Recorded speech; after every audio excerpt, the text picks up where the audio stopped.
She won't last a week. Those were the first words Duke Corvin Blackmere ever spoke about Thessaly Varnum. He barely glanced through the rain-streaked window as her carriage pulled toward the front steps of the estate. His butler, Huxley, stood beside him, holding a folded letter requesting shelter and purpose for the eldest daughter of a declining family. Corvin turned away before the carriage door even opened. "See that she is given a room in the East Corridor and kept far from the wedding preparations. I will not have a stranger wandering through my household during the most important season of my life." Huxley nodded once. "And if Miss Varnum inquires about her duties, Your Grace, assign her to my grandmother. That should exhaust her patience within days."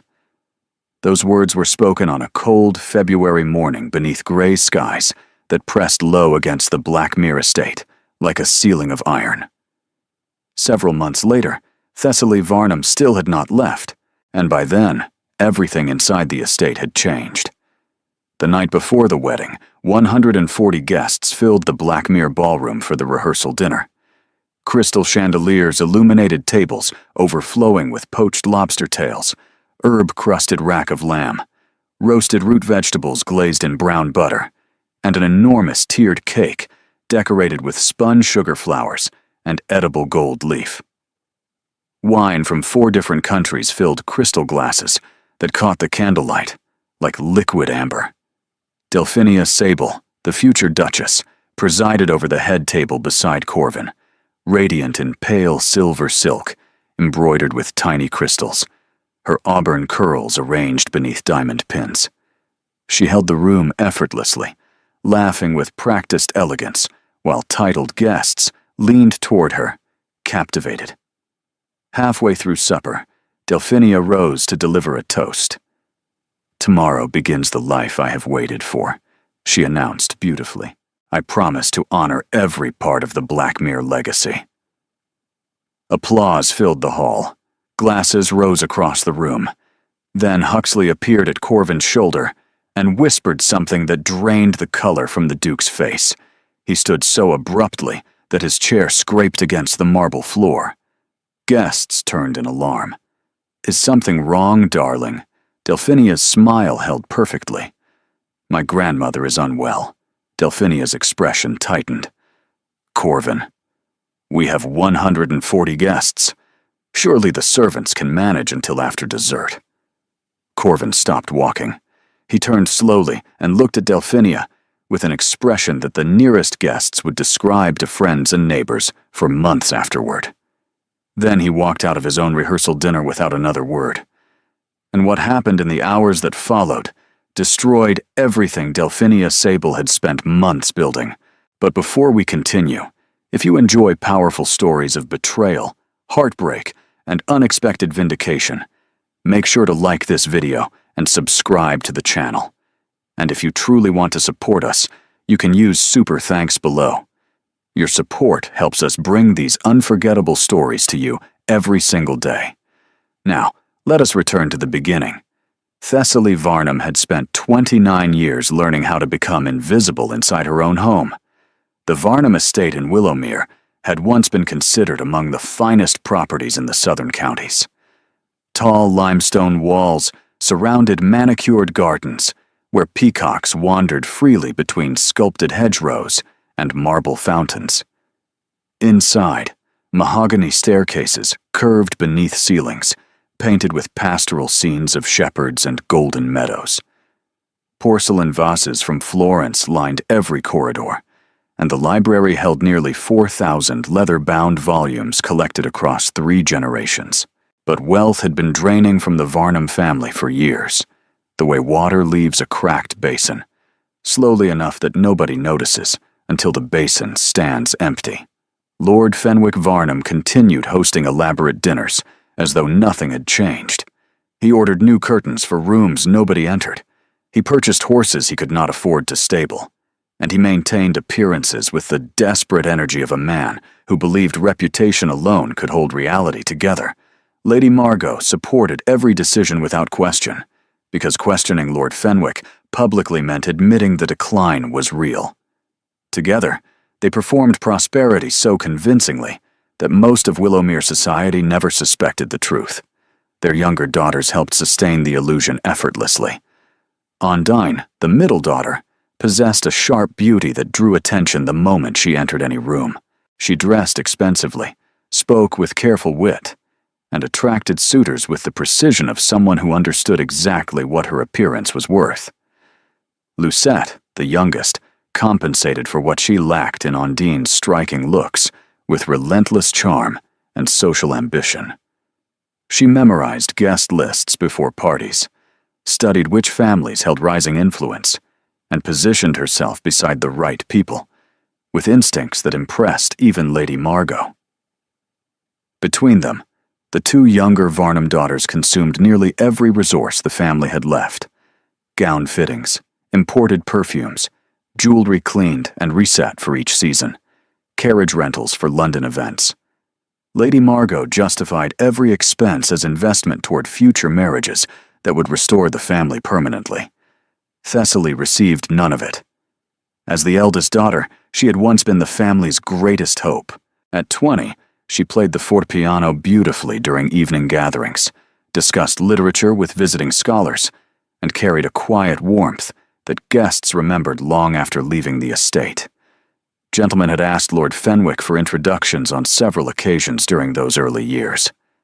But Thessaly never performed her value loudly enough. She lacked Ondine's sharpness and Lucette's social instincts. She spoke too honestly during dinners, recommended books nobody wanted to read, and treated servants with a familiarity that made Lady Margot visibly uncomfortable during formal gatherings. By 25, invitations addressed to her specifically had stopped arriving. By 27, visitors to the estate sometimes mistook her for a governess or paid companion rather than the eldest daughter of the household. By 29, her own family had largely stopped correcting the mistake. Her daily life inside the estate reflected the erasure completely. She managed household accounts that Lord Fenwick refused to examine himself. She oversaw kitchen inventories, resolved disputes among servants, arranged flowers for gatherings she was no longer seated prominently at, and quietly repaired the countless small emergencies that kept the Varnum household functioning while everyone else performed elegance above her. Nobody thanked her. Nobody acknowledged the work existed. During meals, conversations flowed around her as though her chair were empty.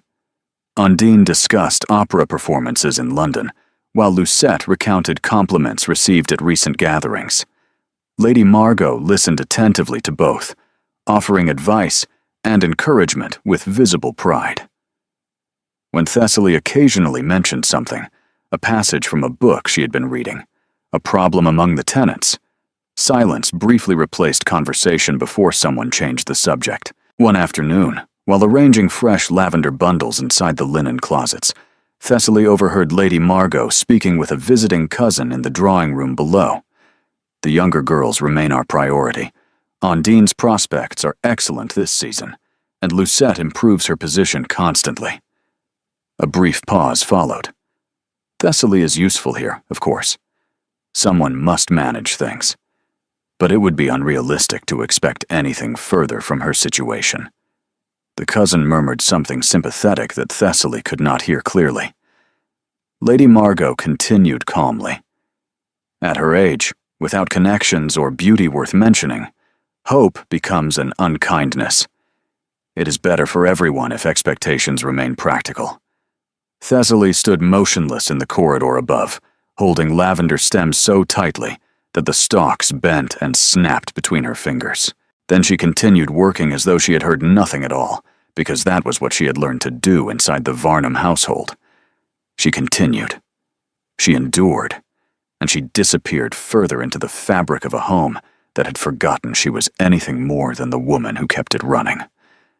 At church, whispers followed her the same way they followed every unmarried woman, past a certain age in Willowmere.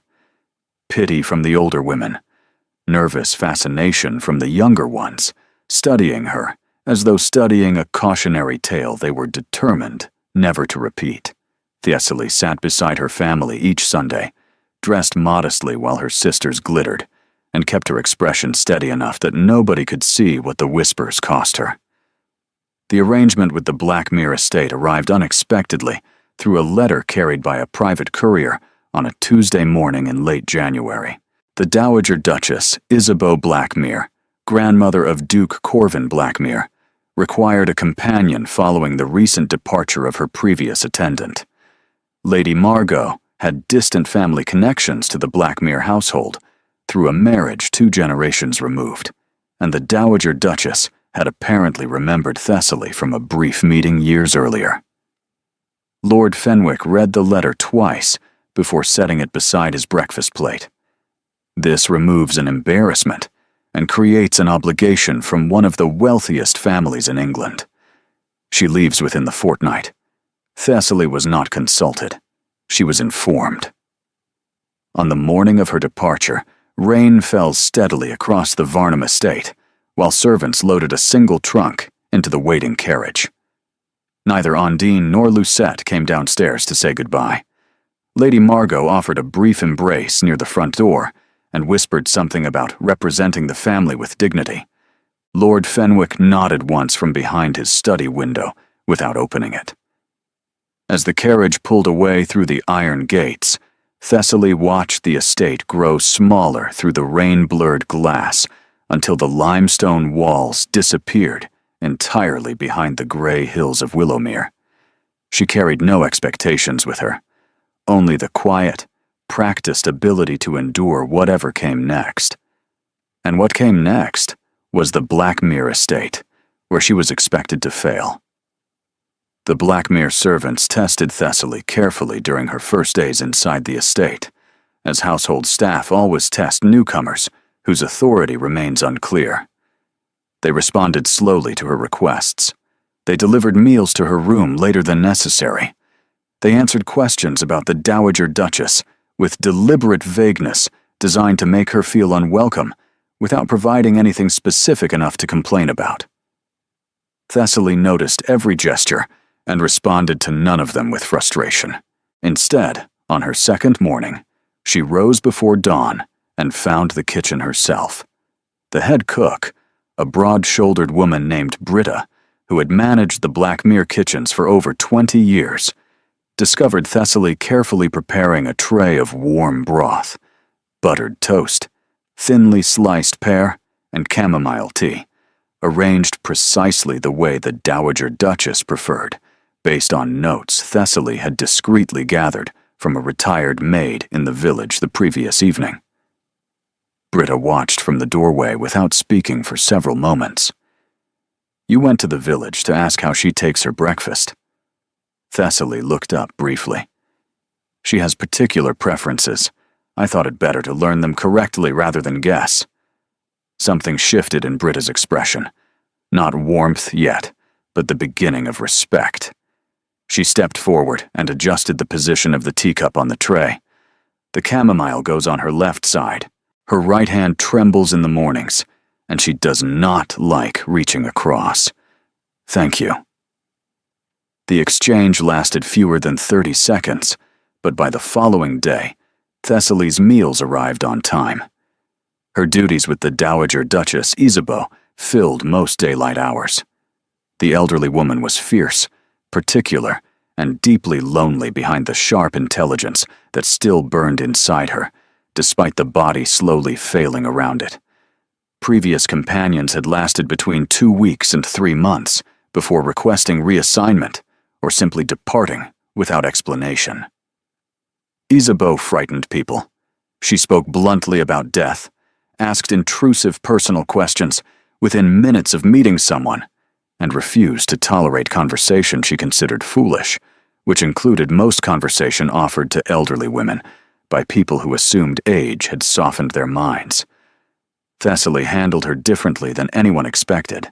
When Isabeau criticized the embroidery Thessaly was working on during their first afternoon together, calling the stitching careless and the color selection uninspired, Thessaly examined the piece calmly and agreed. "You are right. The green is wrong for this pattern. What would you suggest instead?" Isabeau blinked, clearly expecting argument or wounded silence. neither arrived. Over the following weeks, their relationship developed through a series of small, genuine exchanges rather than performed companionship. Thessaly read aloud from volumes of natural history that Isabeau selected, and when passages confused her, she asked real questions rather than pretending understanding.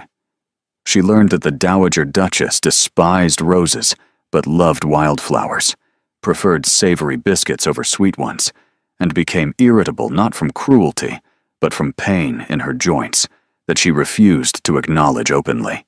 And slowly, in the trust that grew between them during long afternoons beside the fire, Thessaly found herself sharing things she had never spoken aloud before, including the story of a young physician in Willowmere who had once loved her for exactly who she was and what his loss had cost her. One rainy afternoon, Thessaly found Isabeau struggling with the buttons on her morning coat, fingers trembling with frustration, while pride prevented her from calling a maid. Thessaly entered quietly and simply began fastening the buttons without comment, as though helping were the most ordinary thing in the world. She never mentioned the moment afterward. Isabeau never forgot it. Beyond the Dowager Duchess, Thessaly's kindness spread unseen throughout the household in ways she never intended anyone to notice. When a young kitchen boy named Phelim burned his arm badly on a pot handle and stood crying in the corridor, terrified of being scolded for carelessness, Thessaly knelt beside him, cleaned the burn carefully with cool water, wrapped it with a cloth soaked in solve she kept in her apron from treating Isabeau's aching hands, and walked him back to the kitchen herself, calmly explaining to Britta that the pot handle needed replacing before someone was hurt more seriously. She framed the injury as the household's failure rather than the child's. Phelim was comforted instead of punished. Britta ordered the handle replaced that afternoon. When an elderly groundskeeper named Aldous was discovered sleeping inside the garden shed during working hours, the head steward prepared a formal reprimand. Thessaly intervened privately, explaining that she had noticed Aldous struggling with shortness of breath for several days and had asked him to rest inside the shed rather than collapse outdoors in the February cold. She requested that the estate physician examine him before any disciplinary action. The physician discovered a serious chest condition. Aldous received treatment and lighter duties instead of dismissal. None of these acts were performed for recognition. Thessaly simply noticed suffering as naturally as most people notice furniture, automatically, constantly, without needing to decide whether it mattered. Servants began holding doors for her without being asked. Kitchen staff saved the warmest bread rolls for her tray each morning. Groundskeepers touched their caps when she passed through the gardens, but nobody with authority inside the Blackmere estate noticed any of it. Corvin never visited the east corridor where Thessaly's room was located. Delphinia, who spent most weekends at the estate preparing for the wedding, treated Thessaly as though she were part of the architecture, something that existed in the background without requiring acknowledgement. And Thessaly expected nothing different. She had spent 29 years learning that kindness rarely attracted attention from the people positioned above her. She performed it anyway, because kindness was not something she did for reward. It was simply who she was when nobody important was watching. The cruelty inside the Blackmere estate never arrived loudly. It settled like frost, so gradually that by the time Thessaly recognized it fully, the cold had already reached her bones. Delphinia visited the estate most weekends to oversee wedding preparations, arriving in carriages loaded with fabric samples, imported lace, and exhausted seamstresses from London. During those visits, she occupied the household completely. Servants redirected their attention toward her the moment her carriage appeared on the drive. Meals adjusted to her preferences. Rooms rearranged according to her instructions. The estate bent itself around Delphinia, the way iron bends under sustained heat, slowly and permanently. In the presence of guests, Delphinia treated Thessaly with polished indifference, the kind of disregard so smooth it appeared almost generous. She spoke past her during conversations, addressed questions to whoever stood nearest without acknowledging Thessaly existed, and smiled with the particular warmth reserved for people whose feelings carry no consequence. In private, the indifference sharpened. One evening, Thessaly entered the upstairs sitting room to retrieve a book Isabeau had requested, and found Delphinia seated beside the fire with 2 visiting friends. Their conversation stopped the moment Thessaly appeared. Delphinia studied her for a moment before speaking. "I sometimes forget she lives here. Is that terrible of me?" Her friends laughed softly while Thessaly collected the book and left without responding. Behind the closed door, the laughter continued. Corvin's contribution to the cruelty was simpler, and in some ways more painful. He never mocked Thessaly. He simply behaved as though she were not there. On the rare occasions they occupied the same room, his eyes passed over her as they passed over furniture, registering the object without processing the person. He avoided addressing her directly, never once asking about his grandmother's welfare in Thessaly's presence. Every inquiry went through Huxley or another servant, as though Thessaly were a mechanism rather than a companion, something that functioned without requiring conversation. One afternoon, Thessaly passed the open door of Corvin's study while carrying pressed wildflowers for Isabeau's writing desk. Inside, she heard Huxley speaking carefully. "The Dowager Duchess seems considerably improved these past weeks, Your Grace. Miss Varnum has been quite attentive." A pause followed before Corvin answered, without looking up from his correspondence.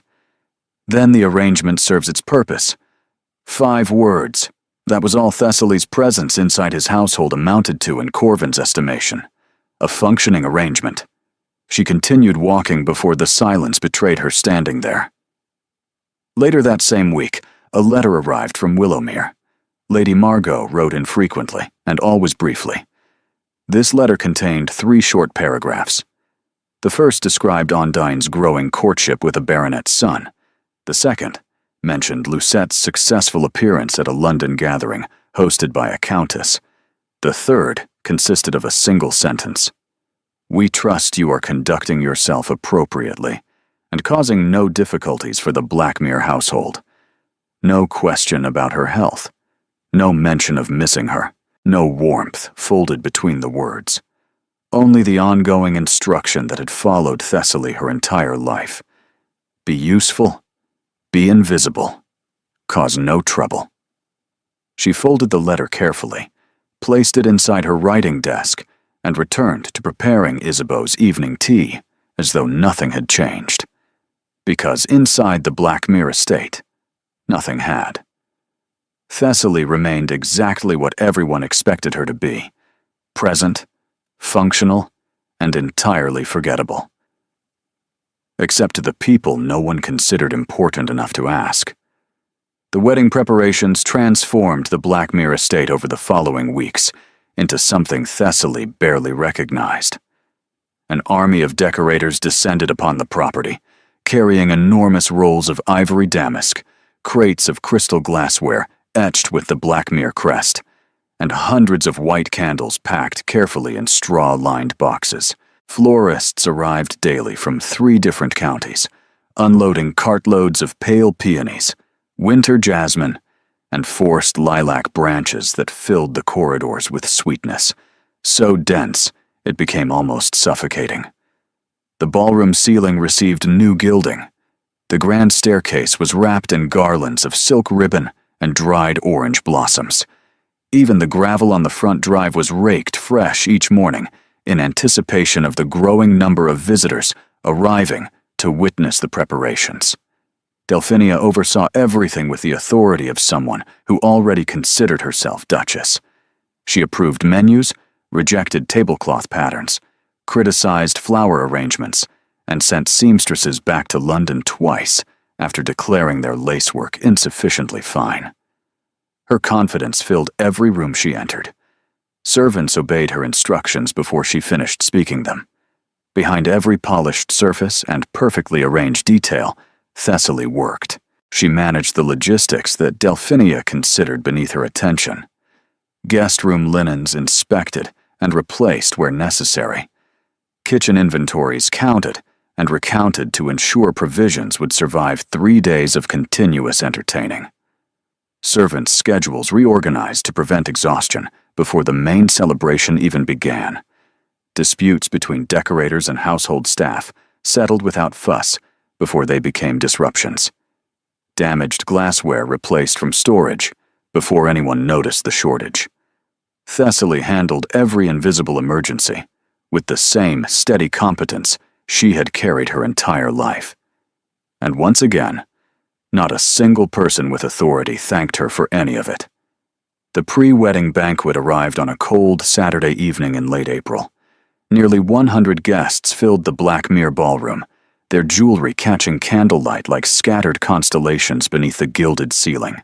Long tables overflowed with braised lamb shoulders glazed in rosemary butter, whole roasted pheasants arranged on beds of watercress, creamed leeks, parsnip soup served in silver tureens, warm bread rolls dusted with sea salt, and towering displays of crystallized fruit beside wheels of aged cheddar and Stilton.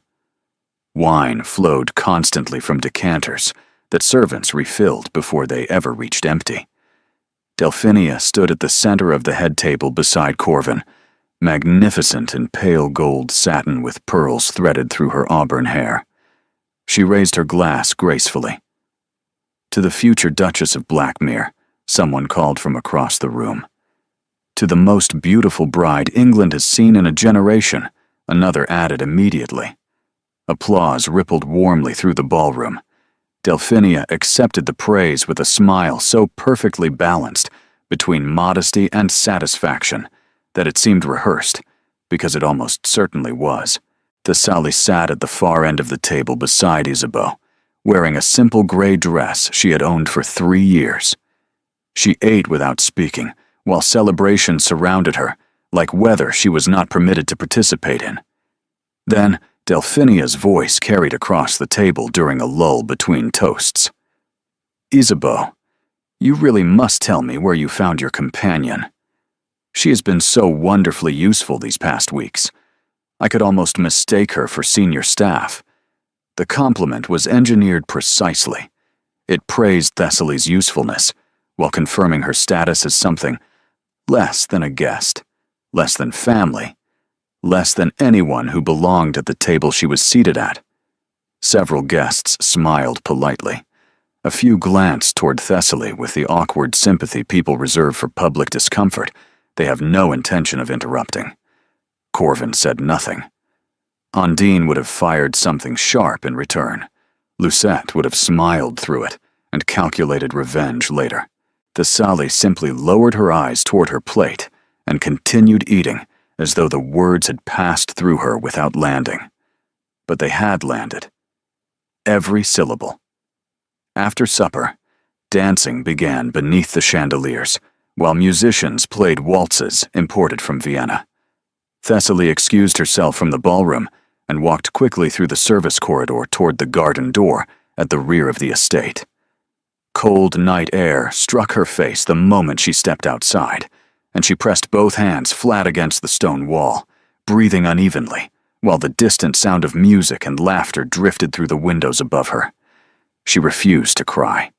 She had trained herself years ago to hold tears until she reached complete privacy. But standing alone outside the celebration she had spent weeks preparing for, wearing a dress nobody noticed, carrying exhaustion nobody acknowledged, Thessaly felt something dangerously close to breaking inside her chest. Then footsteps approached from behind her in the darkness. You will catch a terrible chill standing out here without a coat. Thessaly turned quickly, wiping her face instinctively, though no tears had fallen yet. Isabeau stood in the doorway, wrapped in a heavy wool shawl, her expression unreadable in the dim light spilling from the corridor behind her. "I am fine, Your Grace. I simply needed air." The Dowager Duchess studied her for several long seconds. "You remind me of someone I loved very much," she said quietly. "Someone who believed enduring pain silently was the same as being strong. It is not Thessaly. It never was. The word struck something deep enough that Thessaly could not answer immediately. She stood motionless in the cold, while the old woman watched her with an expression that contained no pity, only recognition. Then Isabeau extended her hand. "Come inside. You have survived enough cold for one evening." Thessaly took her hand, and for the first time since arriving at the Black Mere estate, she felt something other than invisible. But the warmth of that moment could not protect her from the question that followed her everywhere. How had Thessaly Varnum, a woman who once carried laughter inside her like sunlight, become someone who stood outside celebrations in the dark, grateful simply to be noticed by an elderly woman's kindness? The answer waited years in the past, inside a summer that had once changed everything. At 21, Thessaly Varnum had been a different person entirely. She walked through the Willowmere Gardens barefoot on warm afternoons, carrying volumes of poetry tucked beneath her arm, while honeybees drifted lazily between the lavender borders. She sang while arranging flowers in the morning room. She debated philosophy with visiting scholars during dinners, sometimes so passionately that Lord Fenwick cleared his throat in warning from across the table. She laughed openly, and often, with the particular freedom of someone who had not yet learned what the world intended to cost her. That was the summer Emmerich Calloway arrived in Willowmere. Emmerich came from modest circumstances. His father had been a country physician in Derbyshire, respected locally, but possessing neither title nor significant wealth. Emmerich followed the same profession, completing his training in Edinburgh, before accepting an invitation to assist the aging doctor serving the parishes surrounding Willowmere. He arrived carrying 2 leather cases of medical instruments, a trunk of well-worn books, and a quietness about him that people frequently mistook for shyness until he spoke. He was not shy. He was simply someone who listened before he talked, which made him unusual among the men Thessaly had encountered in society, where conversation often meant waiting for your turn to perform. Their first meeting happened accidentally. Thessaly had been walking near the village when she noticed a small crowd gathered outside the apothecary. A farm worker's young daughter had fallen from a stone wall and broken her wrist badly. The child was screaming while her father held her helplessly, unsure whether to move her or wait for assistance. Several villagers stood watching with concern, but doing nothing practical. Emmerich knelt beside the girl calmly, speaking to her with a steadiness that slowly quieted her panic. He examined the wrist carefully, explaining each movement before making it so the child understood what was happening. Within minutes, he had stabilized the injury with a temporary splint fashioned from wooden slats and strips of clean linen, and the girl's crying had reduced to quiet sniffling against her father's shoulder. Thessaly watched the entire scene from the edge of the crowd. What struck her was not his competence, though that was evident. It was the way he treated the child's fear as something that mattered as much as the injury itself. She introduced herself afterward, while he was cleaning his instruments beside the apothecary entrance. They discussed the properties of willow bark for pain relief, which led to a longer conversation about botanical remedies, which led to Thessaly mentioning a book on medicinal herbs in the Varnum library that she thought he might find useful. He visited the estate the following week to borrow the book. That visit lasted nearly 3 hours. Within a month, their meetings had become the fixed point around which Thessaly's weeks quietly revolved. They walked together along the river paths outside the village, discussing everything from surgical techniques to poetry to the migration patterns of swallows. Emmerich never spoke to her the way society men did, performing compliments designed to flatter without meaning anything. He asked her opinions and listened to her answers with genuine attention.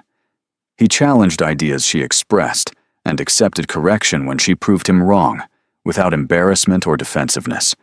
For the first time in her life, Thessaly felt seen by someone whose seeing was not conditional on her appearance, her family's wealth, or her usefulness. Emmerich admired her mind. He admired her kindness toward the servants and tenants. He admired the way she noticed small suffering that others walked past, and he told her these things directly, without performance, because honesty was simply how he moved through the world. By autumn, Thessaly understood she was in love with a certainty that frightened her. The destruction came swiftly. Lord Fenwick discovered the attachment through a servant who mentioned seeing Thessaly and the young physician walking together near the river for the third consecutive week. The confrontation happened that same evening inside the study, with Lady Margot standing rigid beside the mantelpiece. Lord Fenwick did not shout. His anger expressed itself through coldness, which was always worse. You have been associating privately with a man who possesses no title, no estate, no connections, and no future beyond tending to farmers and tradesmen. Do you understand what this does to our family if society learns of it? Father, he is a respected physician. He is educated and principled. And he is no one, Lord Fenwick interrupted flatly. And you will end this association immediately, or I will end it for you. Thessaly turned toward her mother desperately. Lady Margot studied the carpet without meeting her daughter's eyes. Your father is right, Thessaly. Attachment without advantage is a luxury this family cannot afford, especially from you. The final two words carried the weight of everything her family believed about her. Especially from you, the daughter with the fewest prospects, the daughter who could least afford to waste what little value remained. Lord Fenwick wrote to Emmerich personally the following morning, forbidding further contact and making clear that any attempt to continue the association would result in professional consequences arranged through the Varnum family's remaining social connections. Emmerich had no title, no patron, and no protection against a nobleman's displeasure, however diminished that nobleman's actual fortune had become.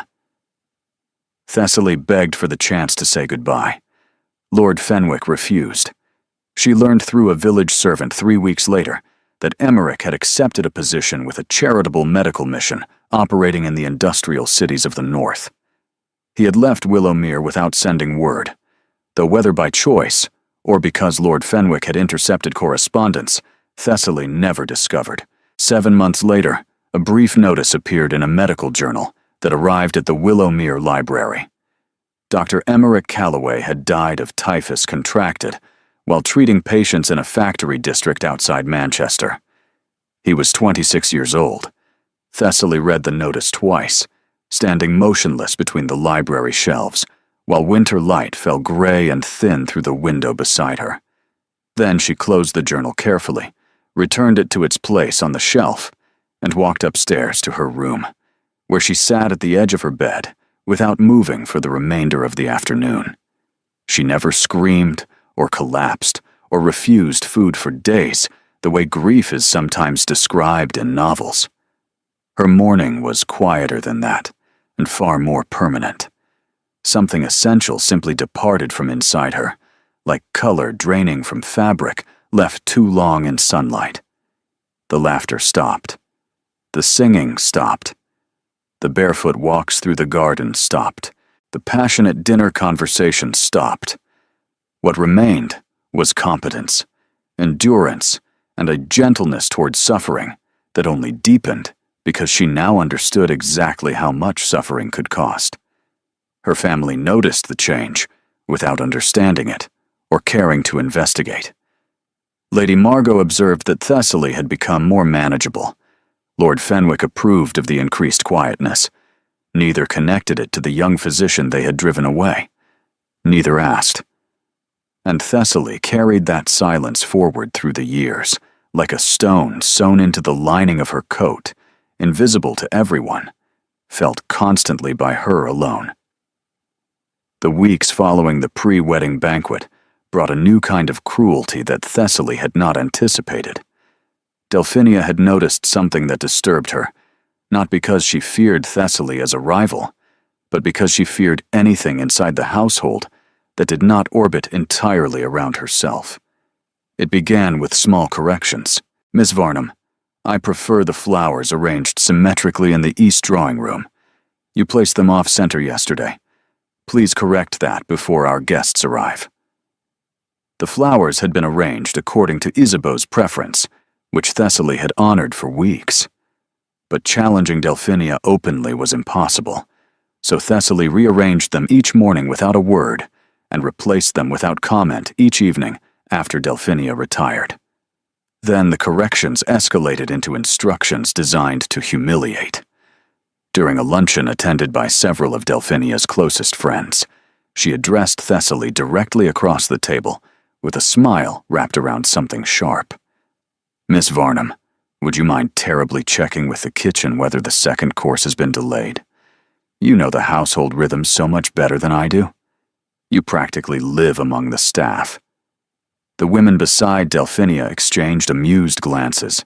Thessaly rose without expression and walked toward the kitchen, while quiet laughter followed her through the doorway.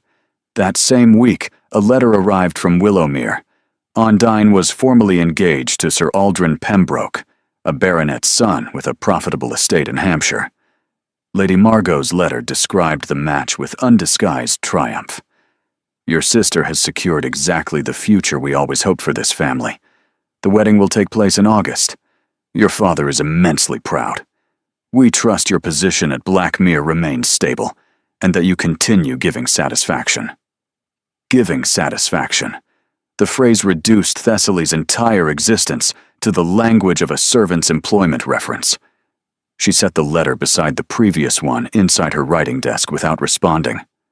The following Sunday, Delphinia hosted an intimate afternoon gathering in the conservatory for a small circle of noblewomen from neighboring counties.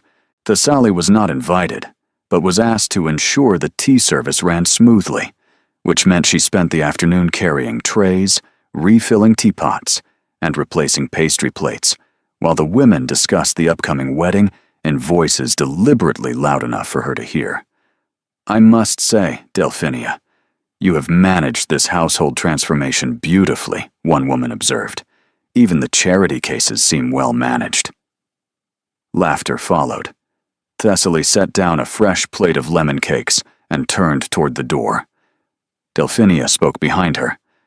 "Miss Varnum, before you go, the sugar bowl on the far table needs refilling." "Thank you so much." The gratitude was performance. Every woman in the room understood it. That evening, Thessaly sat alone in her room, while the estate settled into nighttime quiet around her. She had not cried since the evening beside the garden wall, when Isabeau found her. She had believed that moment represented a turning point, a crack in the isolation that might slowly widen into something bearable. But weeks had passed since then, and nothing had widened. Isabeau's kindness remained private. Corvin's indifference remained complete. Delphinia's cruelty grew bolder with every passing day, as though testing exactly how much pressure was required to make Thessaly finally break and leave. And for the first time since arriving at the Blackmere estate, Thessaly considered whether leaving was the only honest option remaining. Then a conversation she was never meant to hear changed everything. She had been walking through the upper corridor toward Isabeau's rooms when voices carried clearly from Corvin's study below. The door was partially open, and Delphinia's voice cut through the quiet house with its usual precision. "I want her gone before the wedding, Corvin. She unsettles me. She watches everything too closely for someone in her position." Corvin's reply came slowly. "She tends to my grandmother. That is her purpose here. Your grandmother managed perfectly well before this woman arrived, and will manage afterward." Delphinia's voice tightened. "I have noticed the servants developing an absurd loyalty toward her. The kitchen staff, the groundskeepers, even the stable hands ask after her when she is absent. That kind of attachment is inappropriate for someone of her standing inside this household." A pause followed. Delphinia continued more softly, adjusting her tone toward something that resembled vulnerability. "I simply want our home to feel like ours when we begin our marriage. Surely you can understand that." Thessaly stood frozen in the corridor above, both hands pressed flat against the wall beside her, listening to the silence that followed. Then Corvin spoke. I will consider it after the wedding. There is too much disruption already without adding more." The words were not a defense, they were a delay. And delays, Thessaly understood from a lifetime of experience, simply meant the decision had already been made, but the timing had not yet become convenient. She walked to Isabeau's room on unsteady legs, delivered the evening tea with hands that trembled only slightly, and said nothing about what she had overheard. Because there was nothing to say. The people with power over her life had once again decided her future inside a room she was not permitted to enter. And once again, nobody had considered asking her what she wanted. That night, lying in the narrow bed inside the East Corridor room, Thessaly stared at the ceiling, while rain tapped steadily against the window glass. She thought about Willowmere, where she was a burden. She thought about Blackmere, where she was a temporary arrangement. She thought about Emmerich, who had been the only person to ever look at her and see someone worth choosing. And she wondered, with a tiredness that reached deeper than her body, whether there existed anywhere in England where Thessaly Varnum was not simply waiting to be sent away. What Thessaly did not understand, because nobody outside the Blackmere family understood it fully, was that Duke Corvin Blackmere was a man trapped inside a decision he had made for reasons that no longer applied to who he had become. Corvin had not always been cold. As a young man, he carried an intensity that people around him found both compelling and difficult. He read voraciously, debated fiercely with his tutors, rode horses with reckless confidence, and laughed with an openness that Isabeau still remembered with painful clarity because it had disappeared so completely. The change began with Ginevra Ashcroft. Corvin met Ginevra during his second London season at a gathering hosted by a mutual acquaintance. She was the daughter of a viscount with declining finances, though that detail was concealed carefully behind impeccable taste, expensive gowns likely purchased on credit, and social skills so polished they appeared effortless. Ginevra possessed a particular talent for making whoever she spoke with feel as though they were the most important person she had ever encountered. Her attention felt like sunlight narrowed into a single beam, warm and impossibly focused. Corvin, who had spent years surrounded by women interested primarily in his title and estates, believed Ginevra was different. She asked about his thoughts rather than his properties. She remembered details from previous conversations and returned to them weeks later, creating an illusion of intimacy so convincing that Corvin lowered emotional defenses he had maintained since adolescence. Within 6 months, he proposed. Within 7, he began planning renovations to the east wing of the Blackmere estate to accommodate their future household.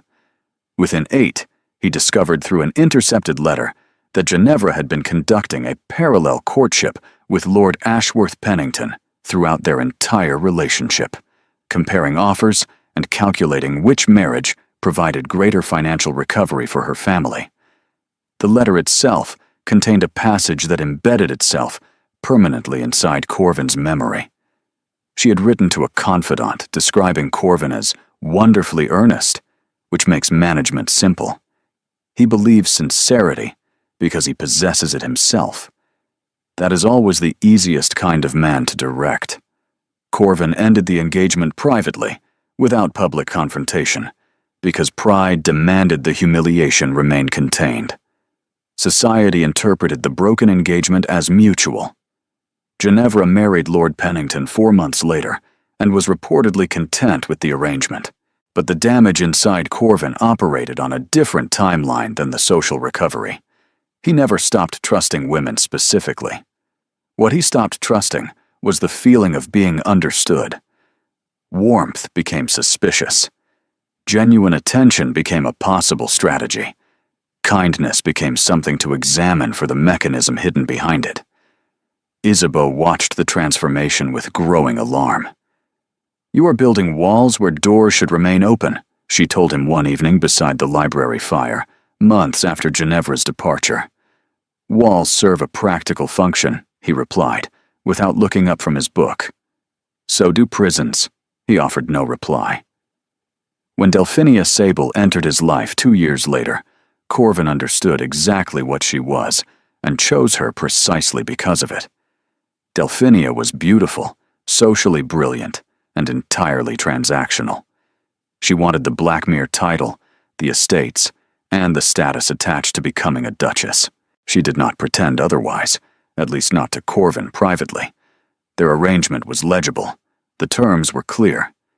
Nothing about their engagement required Corvin to believe he was loved, which meant nothing about it could wound him the way Ginevra had. Isabeau despised the match from the first meeting. She is performing a role, Corvin. The only difference between this woman and the last is that this one is more honest about the performance. That is precisely why I chose her. Isabeau studied her grandson with an expression caught between anger and grief. You chose her because she cannot hurt you. That is not the same as choosing someone who can love you. Corvin closed the subject by leaving the room, which had become his preferred method of ending conversations. He did not wish to continue. In the month since, the engagement had progressed with mechanical efficiency. Wedding plans advanced. Guest lists expanded. Deposits were placed with caterers, musicians, and decorators. Delphinia managed every detail with the competence of someone organizing a military campaign rather than a marriage. And Corvin moved through the preparations like a man walking a familiar road in complete darkness, steady and certain of the direction, without any clear sense of where it actually led. He had told Huxley that Thessaly would not last a week because experience had taught him that people who appeared gentle were always the first to retreat when circumstances became uncomfortable. Gentleness, in his understanding, was a luxury maintained only when nothing difficult was demanded of the person possessing it. He had not anticipated that gentleness could also be a form of endurance more stubborn and durable than any wall he had ever constructed. And he had certainly not anticipated that discovering this would matter to him at all. The shift happened not in a single moment, but through an accumulation of observations that Corvin could not stop making once they began. It started with Isabeau. Corvin visited his grandmother's rooms one morning to discuss a financial matter related to her personal accounts. He arrived earlier than expected and found Thessaly seated beside the old woman's bed, holding her hand, while Isabeau breathed through what was clearly significant pain in her joints. No servant was present. No audience existed. Thessaly was simply sitting with her, speaking quietly about the wildflowers beginning to appear along the south garden wall, describing their colors and positions so precisely that Isabeau could picture them without leaving her bed. Corvin stood outside the partially open door for nearly a minute before either woman noticed him. When Thessaly looked up and saw him standing there, something flickered briefly across her expression. Not fear, not embarrassment. Something closer to a question she had already decided not to ask. The financial matter was resolved in minutes, but the image of Thessaly holding his grandmother's hand stayed with Corvin throughout the afternoon in a way he could not dismiss. Then came the incident with the governess's daughter. The Blackmere estate employed a governess named Mrs. Pemberton for the children of senior household staff. Her daughter, a girl of 9 named Rosalind, had developed a persistent cough throughout the spring that Mrs. Pemberton attributed to seasonal dampness and treated with broth and rest. Thessaly had been watching the cough for days without drawing attention, recognizing from her years around Emmerich's medical conversations a pattern that suggested something more serious than seasonal irritation. Without alarming anyone, Thessaly requested that Huxley arrange for the estate physician to examine the child during his next routine visit. The physician discovered early signs of a respiratory condition that required immediate treatment. Had it progressed another 2 weeks untreated, the consequences could have been severe. Mrs. Pemberton wept with gratitude inside the kitchen while Britta served her tea. Thessaly had already returned to Isabeau's rooms by the time anyone thought to thank her. Corvin learned about the incident from Huxley, who mentioned it with the careful neutrality of a butler who understood more than he ever said aloud. "Miss Varnum requested the physician's visit, Your Grace." She recognized the symptoms before anyone else noticed. Corvin paused over his correspondence. "She has medical knowledge. She appears to have learned a considerable amount from somewhere, Your Grace." Huxley hesitated, then added, "The staff trust her judgment in such matters. They have for some time." The remark sat inside Corvin's thoughts, like a stone dropped into still water, sending ripples outward into questions he had never considered asking before.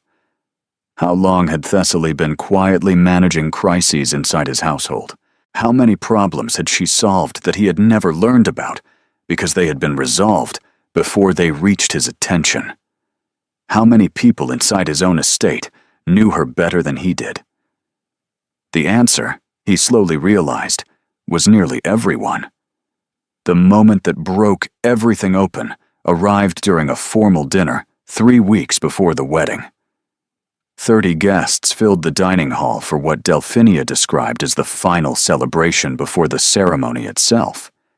Silver candelabras lined the long table between platters of roasted guinea fowl, grilled asparagus dressed in hollandaise, potatoes whipped with cream and chives, cold salmon arranged on beds of dill, and towers of profiteroles filled with chocolate custard.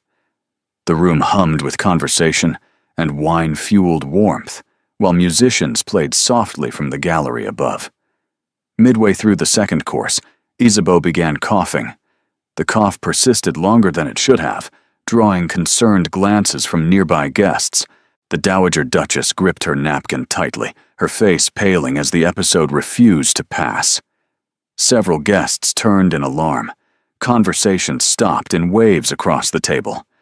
Delphinia glanced toward Isabeau with visible irritation before addressing the nearest servant.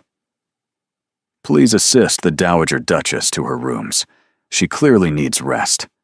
The instruction was delivered with the tone of someone managing an inconvenience rather than responding to a crisis.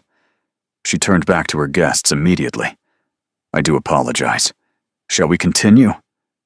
But Thessaly was already moving.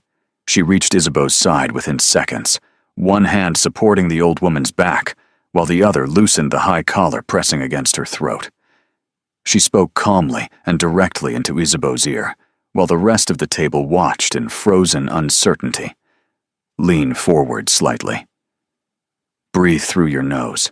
I am right here." Isabeau's trembling hand found Thessaly's wrist and gripped it with desperate strength. Thessaly did not flinch. She held the old woman steady while sending a servant for warm water and the herbal preparation she kept in Isabeau's rooms for exactly this kind of episode. Within several minutes, the coughing subsided.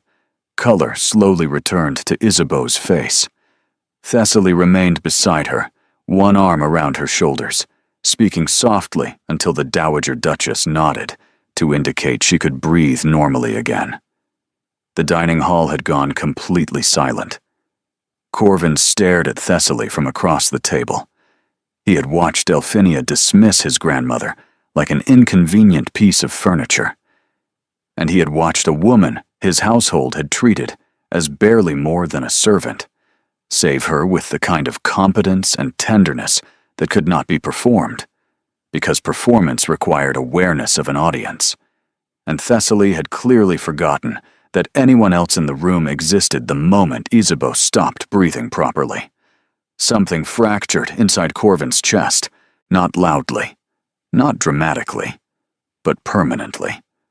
Later that evening, after the guests departed and the dining hall emptied, Corvin walked alone through the darkened corridors of the estate until he reached the east wing. He stood outside Isabeau's door and listened to the quiet sound of Thessaly reading aloud inside, her voice steady and warm in the hush. He neither knocked nor entered, but he stood there for a long time.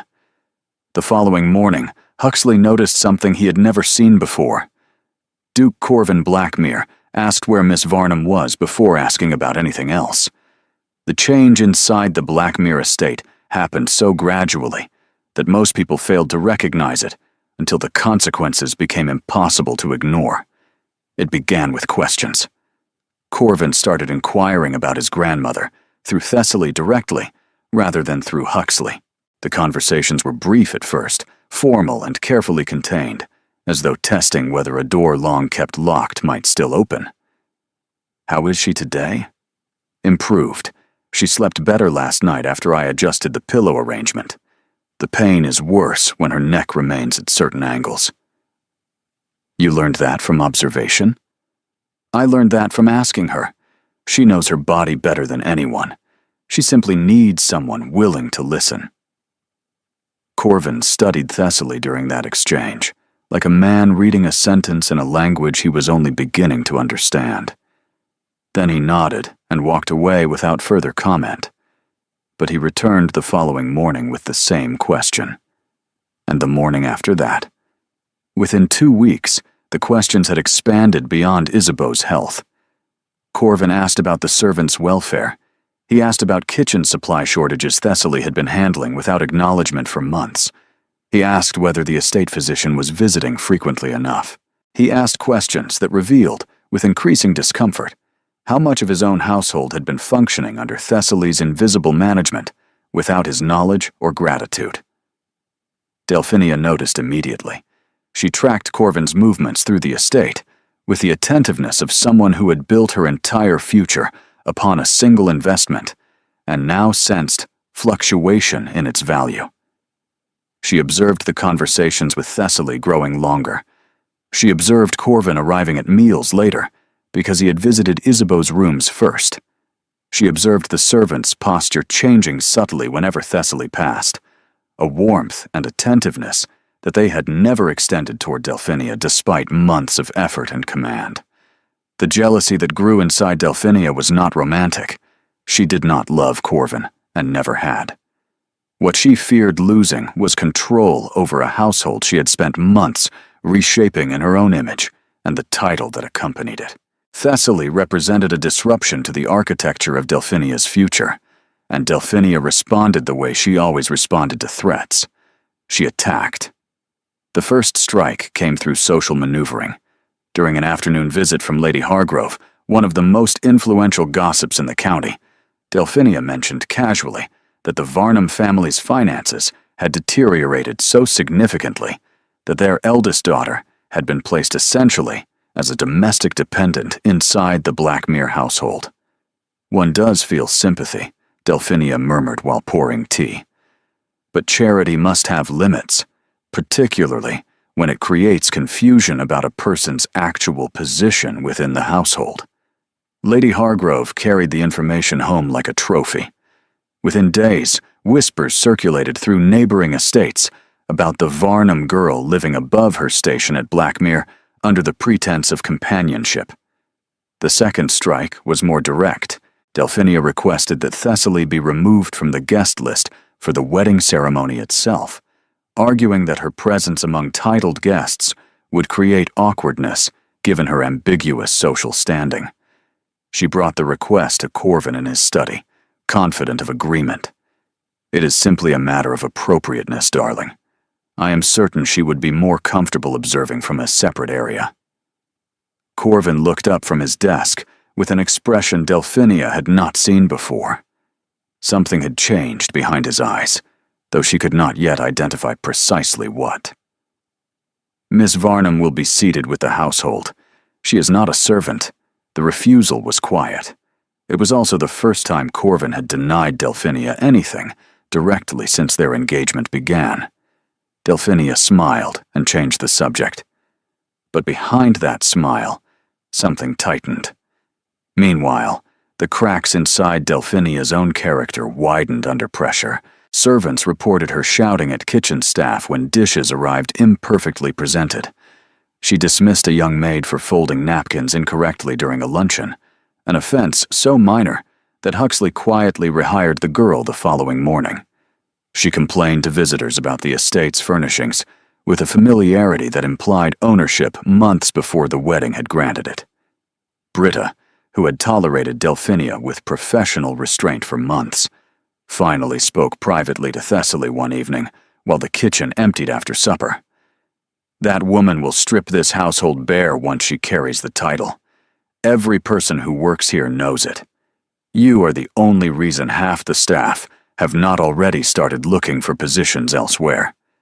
Thessaly shook her head. "She will be Duchess. It is not my place to interfere with that." Britta looked at her with an expression that mixed affection with frustration. Perhaps not. But someone should. The wedding was now 12 days away, and inside the Blackmere estate, two entirely different futures were pulling against each other, like tides moving in opposite directions beneath the same surface. One built on transaction and performance, the other on something quieter that nobody had yet found the courage to name. The morning of the wedding rehearsal dinner arrived beneath a sky so perfectly clear that even the servants commented on it, as though the weather itself had decided to perform for Delphinia's benefit. The Blackmere estate gleamed with 3 months of preparation. Every surface polished, every flower arranged, every candle positioned to cast the most flattering light across the ballroom, where 140 guests would gather that evening for the final celebration before the ceremony itself. Delphinia moved through the preparations with absolute command, adjusting centerpieces, redirecting servants, approving the musicians' repertoire, and inspecting the dining hall with the focus of a general surveying a battlefield before engagement. Her gown for the evening, commissioned from London's most celebrated dressmaker, hung inside her chambers in pale silver silk, embroidered with tiny crystals that would catch every flicker of candlelight in the room. Nothing was left to chance. Nothing was permitted to be less than perfect. Thessaly spent the morning with Isabeau, who had declined attending the dinner, despite pressure from Corvin. "I have watched enough performances to last several lifetimes," the Dowager Duchess said dryly, while Thessaly arranged wildflowers beside her reading chair. "I prefer honest company this evening." She looked at Thessaly with an expression that carried more meaning than the words alone. "You should attend tonight, child. You have earned your place at that table more than anyone who will sit at it." Thessaly smiled but shook her head. "I would rather stay here with you." Isabeau studied her for a long moment. Then she said something Thessaly did not expect. "He sees you now, Thessaly. My grandson. He sees you the way that young physician in Willowmere once did. The way people see someone when they have finally stopped looking at what surrounds them and started looking at what stands quietly in front of them." Thessaly's hand stilled on the flower stems. She did not respond because she did not trust her voice. Isabeau continued gently. "Do not decide you are unworthy of being seen simply because others spent years refusing to look." That evening, 140 guests filled the Blackmere ballroom in a display of wealth and social power that drew gasps from those seeing the estate for the first time. Chandeliers blazed above tables, laden with silver tureens of chilled cucumber soup. Platters of roasted guinea fowl and grilled asparagus dressed in hollandaise. Wild mushroom tarts, arranged beside towers of crystallized fruit. And pyramids of profiteroles, filled with chocolate custard. Wine flowed endlessly from decanters that servants replaced before they ever ran dry. Delphinia presided over the head table beside Corvin, radiant and commanding in her silver gown, every gesture calculated to project the image of a woman born for the position she was about to inherit. She laughed at the right moments. She complimented guests with surgical precision. She touched Corvin's arm with practiced affection that communicated possession rather than warmth.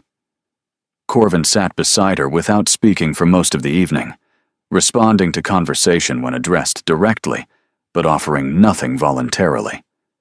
His eyes moved across the ballroom repeatedly, searching for something without acknowledging he was searching. Thessaly was not present. She had remained upstairs with Isabeau as planned. Halfway through supper, Delphinia rose to deliver the toast she had prepared for weeks. Her voice carried across the candlelit hall with practiced grace, speaking of legacy and honor and the life she had waited for. Every word was calibrated to project devotion without revealing ambition. The performance was flawless. Applause followed. Glasses rose across the room. Corvin lifted his without bringing it to his lips. Then Huxley appeared at Corvin's shoulder and leaned close. "Your Grace, the Dowager Duchess has collapsed. Miss Varnum is with her, but the physician must come at once. It is far worse than before." Corvin rose instantly, his chair scraping hard against the marble. Nearby guests fell silent. Delphinia's composure flickered for a fraction of a second, before reassembling. "Darling, what is it?" "My grandmother." Corvin was already moving toward the door. Delphinia reached for his arm. "We have guests, Corvin. Surely this can wait until after dessert." Corvin stopped walking. He turned slowly and looked at Delphinia, with an expression that the nearest guests would later describe to friends and neighbors across 3 counties. It was not anger. It was clarity. The particular kind of clarity that arrives when someone finally sees a thing they have been looking away from for a very long time. He said nothing to Delphinia. He turned and walked out of the ballroom. Upstairs, he found Isabeau propped against pillows, while Thessaly sat beside her, holding a damp cloth against the old woman's forehead with one hand and gripping her trembling fingers with the other. A small basin of herbal water rested on the bedside table, filling the room with the faint scent of chamomile and eucalyptus. Thessaly looked up when Corvin entered. Her eyes were calm despite the fear visible beneath them. Her breathing steadied a few minutes ago. "The physician should examine her chest when he arrives, but I believe the worst has passed." Corvin stood in the doorway, looking at the scene before him. His grandmother, the woman who had raised him after his mother's death, the woman who had argued and fought and loved him more fiercely than anyone alive, was being held by a woman his household had spent months treating as invisible. Delphinia had not asked which room Isabeau was in. Corvin crossed the room and knelt beside his grandmother's bed. His hand found Isabeau's free hand, the one Thessaly was not already holding. For several minutes, nobody spoke. The ballroom celebration continued distantly below them, music and laughter drifting upward through the floorboards like sound from another world entirely. But inside that room, something had become undeniable. Isabeau opened her eyes slowly, saw both of them beside her, and managed a faint smile. "Took you long enough," she whispered hoarsely to her grandson. Corvin did not let go of her hand. The physician arrived within the hour and confirmed that Isabeau's condition, while serious, had been managed effectively by Thessaly's intervention. Rest, continued herbal treatment, and reduced exertion were prescribed. Corvin remained upstairs for the rest of the evening. He did not return to the ballroom. He did not return to Delphinia.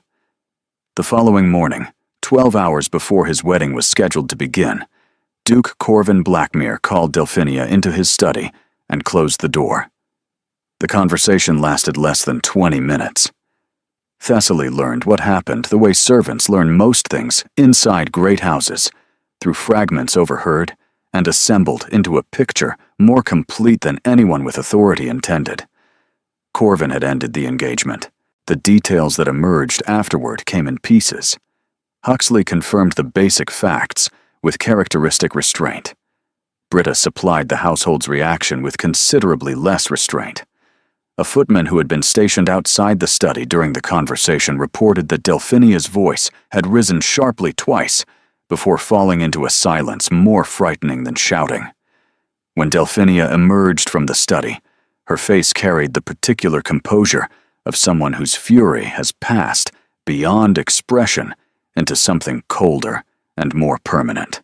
She walked directly to her chambers, instructed her maid to begin packing immediately, and departed the Blackmere estate before noon in a carriage loaded with 11 trunks of wedding preparations that would never be used. She did not say goodbye to anyone.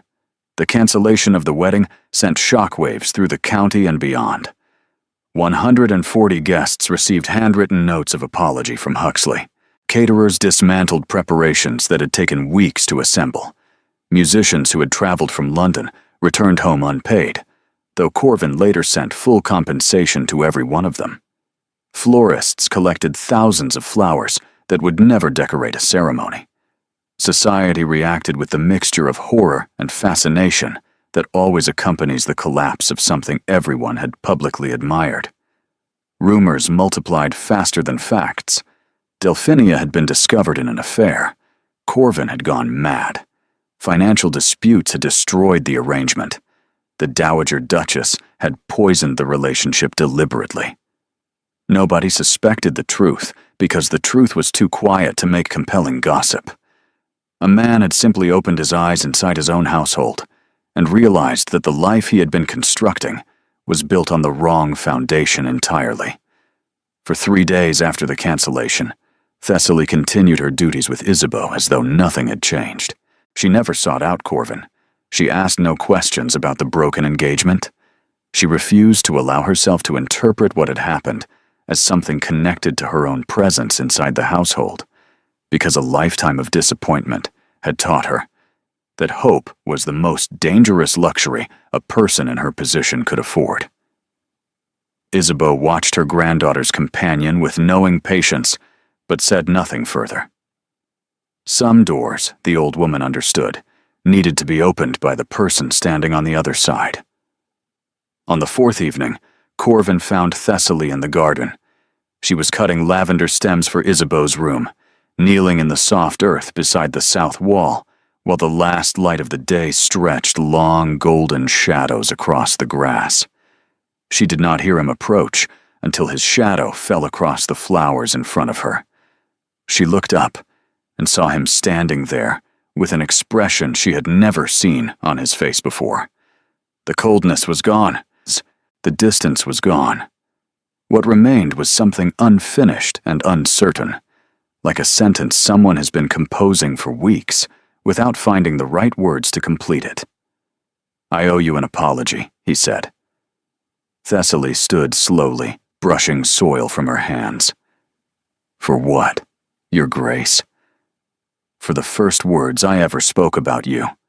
Corvin's voice was steady but carried weight beneath it that Thessaly could feel the way you feel, weather changing before rain arrives. "I told Huxley you would not last a week inside this household. I believed that completely. I believed gentleness was a weakness that difficult circumstances would expose and destroy." He paused. "I was wrong.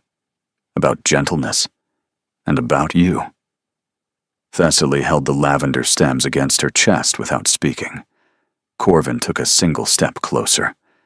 "You outlasted every expectation I placed upon you. You outlasted Delphinia's cruelty. You outlasted my indifference. You outlasted an engagement built on everything I thought mattered and proved, simply by being here, simply by being exactly who you are, that none of it mattered at all." Thessaly's vision blurred. She blinked hard, determined not to cry in front of him, but the tears came anyway, because some words reach places that composure cannot protect. Corvin reached into his coat and removed a small box covered in dark blue velvet. He opened it slowly. Inside rested a ring, unlike anything Delphinia had ever worn.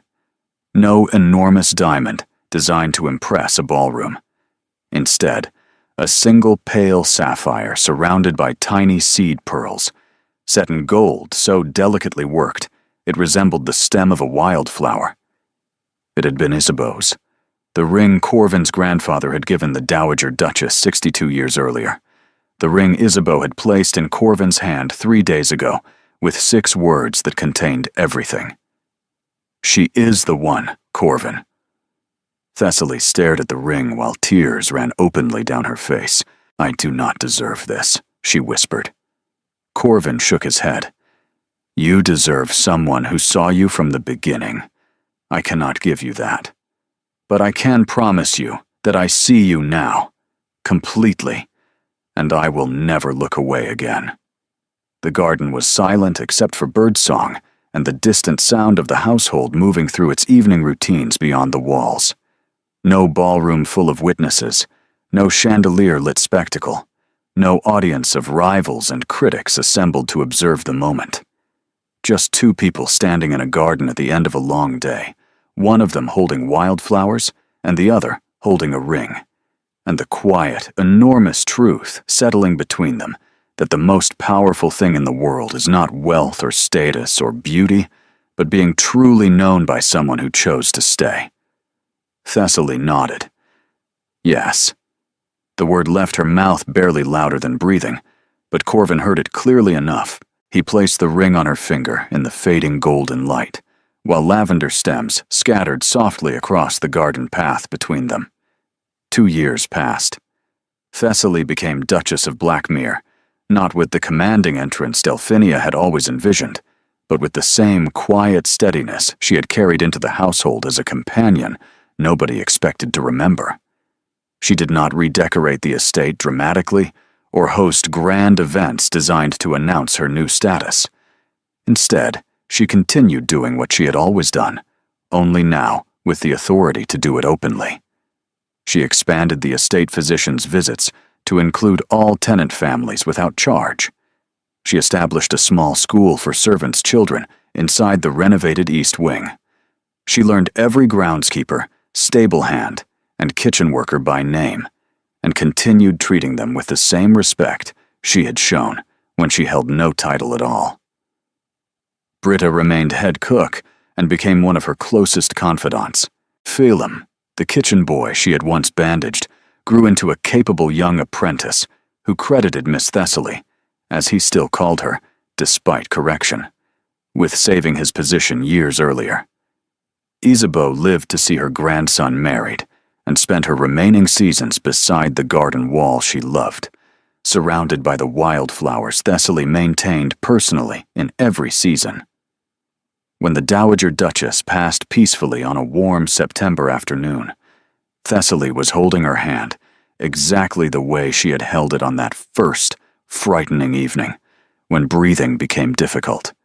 The household mourned her deeply, and Corvin grieved openly for the first time in his adult life, because Thessaly had taught him that vulnerability was not weakness.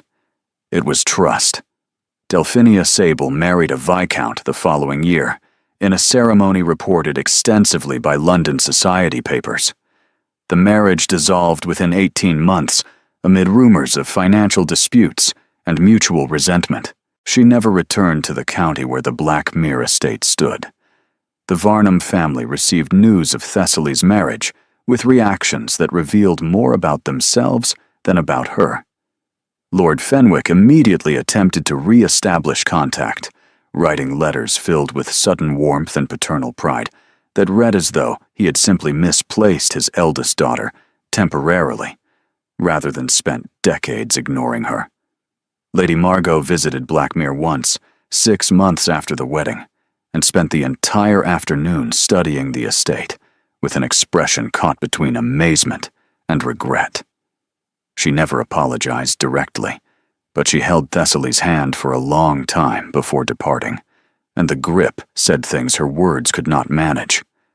Undine and Lucette arrived separately over the following year, both carrying the particular exhaustion of women whose marriages had delivered status without companionship. Undine's baronet proved more interested in hunting dogs than conversation. Lucette's carefully selected husband treated her with the same charming indifference she had once wielded so effectively against others. Neither sister asked Thessaly for help directly. They did not need to. Thessaly offered them rooms, warmth, kindness, and the company of someone who understood loneliness from the inside without needing it explained. Because Thessaly Varnum had never wanted revenge, she had never wanted to prove anyone wrong. She had simply wanted, for her entire life, to be seen clearly by the people around her. And when that finally happened, she responded the only way she knew how, with the same grace she had carried when nobody was watching. Years later, a new servant joined the Blackmere household and asked Huxley about the Duchess during her first week of employment. What is she like, truly? Huxley, who had served the estate for over 30 years and rarely offered personal opinions about the family he attended, paused before answering. When she arrived here, the Duke told me she would not last a week. That was nearly 3 years ago. She outlasted his engagement, his expectations, and every assumption this household ever made about her. He adjusted a silver tray on the hallway table with precise care.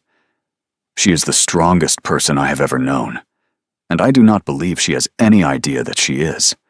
And the truth that the Blackmere estate learned, the truth that the Varnum family discovered too late, and the truth that Thessaly herself carried long before anyone else understood it, was simply this. The people the world overlooks are not weak. They are patient. And patience, when it is built on kindness rather than bitterness, is the kind of strength that outlasts everything.